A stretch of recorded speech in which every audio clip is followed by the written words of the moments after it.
Kumpiyansa si Vice President Sara Duterte na hindi siya madadawit sa nabunyag na anomalya sa flood control projects ng gobyerno.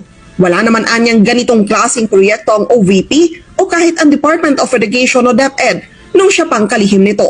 Makakasabi naman talaga ang mga contractors and even si Secretary Bunuan, wala talaga akong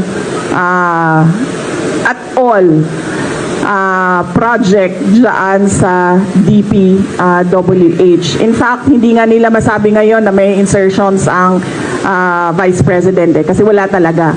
Pero kung ipipilit, tiyakan niyang magagawan ito ng paraan upang maikonekta sila ng ama na si dating Pangulong Rodrigo Duterte. Sa ngayon, ang nakikita niyang pwedeng gamitin ang inanunsyo ng Department of Public Works and Highways na iimbestigahan na rin ang CLTG Corporation na iniuugnay naman kay Senator Bongo. Sa tingin ko, aabot siya kasi kaalyado kami. Sa tingin ko, ililink nila. Sa tingin ko, susubukan nila na paabutin sa akin dahil sa kaalyado ni dating Pangulong Rodrigo Duterte, si Senator Bongo. Doon siguro nila gagawan ng kwento yun. Yung part na ako, si PRD, nasa gitna, at si Senator Bongo nasa kabilang side. Bilang reaksyon naman sa sinabi ni Pangulong Ferdinand Marcos Jr. na hindi aabot sa Office of the President ang issue na ito ng anomalya sa flood control, sabi ni VP Sara, patunay lang yan na alam na ng Pangulo ang kalalabasan ng mga ginagawang pagdinig. Sa ganitong ongoing pa yung investigation ko at inquiry ko sobrang magtataka ka bakit confident yung Pangulo na hindi aabot sa Office of the President yung iskandalo at yung korupsyon.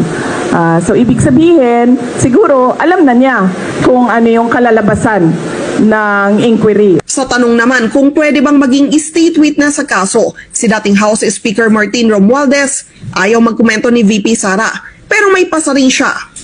Sa batas, yung principal sa krimen ay hindi pwede maging state witness.